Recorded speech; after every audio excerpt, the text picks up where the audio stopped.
let's go to Cebu. Since Cebu naman na yung pinag-uusapan dito, tingnan ninyo, meron akong nakita dito mga kababayan na tila ang sisisihin na naman sa Cebu ay si Duterte.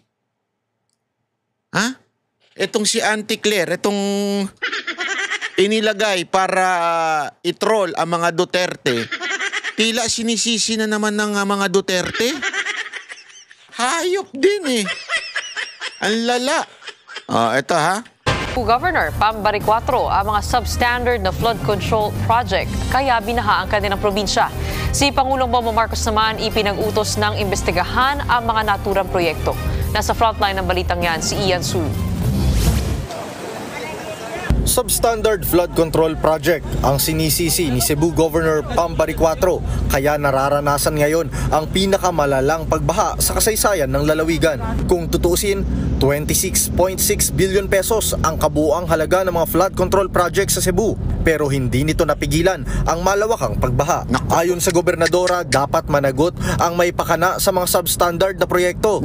I think substandard yung mga flood control projects in that area. Hindi ganito yung said, never in the history. By far, this is the worst, flash flood caused by a typhoon that ever happened in the history of Cebu.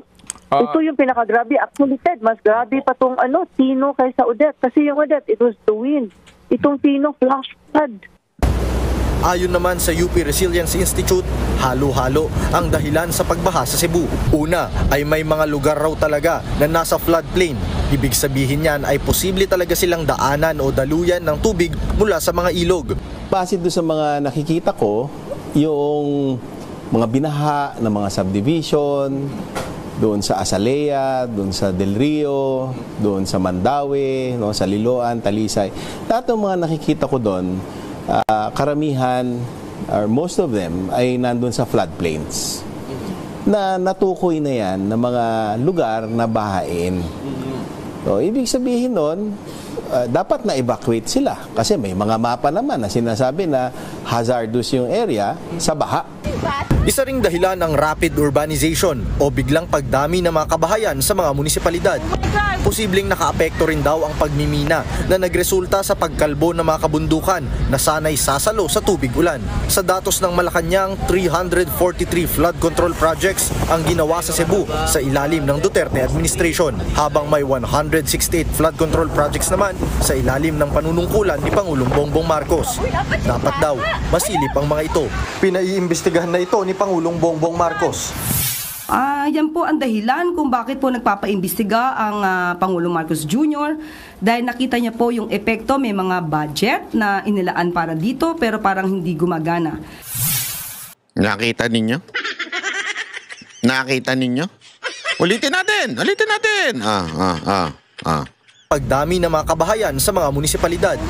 Posibleng nakaapekto rin daw ang pagmimina na nagresulta sa pagkalbo ng mga kabundukan na sanay sasalo sa tubig ulan. Sa datos ng Malacanang, 343 flood control. 343. Datos ng Malacanang. Sarili nilang datos. Meron silang sarili. Ang bilis. Puta, yung Ilocos Norte na tinatanong ni Chavit Singson hanggang ngayon, wala. Eto, meron kagad sila. Ano meron? Projects ang ginawa sa Cebu sa ilalim ng Duterte administration, habang may 168 flood control projects. Tanginang, ang galing. Yan ang sabi ko nga sa inyo. Yan ang tawag sa kasinungalingan. Ang kasinungalingan, para hindi halata, meron munang katotohanan kapiraso, tapos the rest kasinungalingan. So dito sinasabi nila, nung panahon daw ni Marcos, may 100 plus. Nung panahon ni Duterte, may 300 plus. Pero ending nito, sino may kasalanan? Sigurado na naman yan. Ang ending nito, Duterte na naman. Naman sa ilalim ng panunungkulan ni Pangulong Bongbong Marcos. Dapat daw masilip ang mga ito. Pinaiimbestigahan na ito ni Pangulong Bongbong Marcos. Yun na. Yan po ang dahilan kung bakit po nagpapaimbestiga ang Pangulong Marcos Jr. dahil nakita niya po yung epekto, may mga budget na inilaan para dito pero parang hindi gumagana. Pinaiimbestigahan. Pinaiimbestigahan na. Tingnan nyo, ang resulta nito, eventually, Duterte na. Nananawagan naman ang palasyo sa gobernadora para tumulong sa investigasyon. Kaya mas maganda po na kung siya man po ay nagagalit, yan din po ang nararamdaman ng Pangulong Marcos Jr. At kung meron po siya pang mga alam, may mga facts, may mga data rin po, si Governor para dito mas na makakatulong sa ating gobyerno para mapanagot ang dapat mapanagot, yan po ay welcome. Nagbabalita mula sa front. Nakita nyo na mga kababayan, ang lupit ano? May kasalanan na naman mga Duterte. Hayop talaga. Alam mo yun, si Pangulong Duterte noon, kabilin-bilinan niya noon, pagpasok niya sa gobyerno, forget about the past government. Huwag nyo sisihin na yung nakaraang gobyerno. Ang sabi niya is, tayo nang namumuno ngayon. So dapat solusyonan. Hindi yung ito, halatang-halata yung twist Di ba? Na parang, sandali. Hindi usapan dito yung una-una, questionable yung mga data. Di ba? Sino nagsabi niyan? Di ba? Malacanang, maniniwala ka dyan. Laging fake news yan. Sobrang fake news yan Araw-araw nagpe-fake news yan. So hindi ka maniniwala dyan sa tao na yan. Pero sabihin na natin, let's assume, totoo yan. Kayo na nakaupo. Bakit ninyo hinayaan yung quote-unquote 100 plus ninyo? Di sana kung may kasalanan talaga, assuming na totoo yan sinasabi mo pero malabo talaga. Assuming na natin meron. Di sana nung nalaman ninyo na ay ang daming hindi ginawa nun, di gawin na natin ngayon, ayusin na natin. Hindi nyo pa rin ginawa.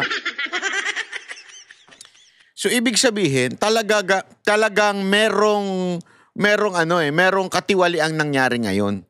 'Di ba? Malala. At saka isipin nyo, eto na lang simpleng-simple. Bakit dati hindi naman ganyan katindi ang bahadyaan? Bakit ngayon ganyan katindi? Sabihin na natin again, totoo yung mga data mo.